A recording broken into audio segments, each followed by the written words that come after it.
Hello, Amy Sindicic here. Welcome to Idiom of the Day.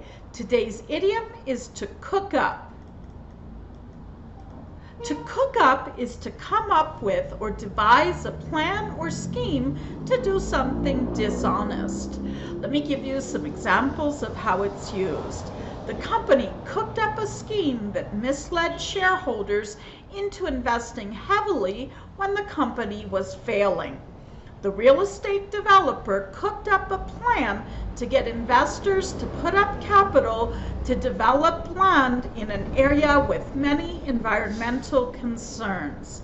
Today's idiom is to cook up, to come up with or devise a plan or scheme to do something dishonest. Today's idiom was taken from 505 Business Idioms and Phrasal Verbs by Clare Whitmell. The link to Amazon is provided. Please visit me at businessenglish123.com.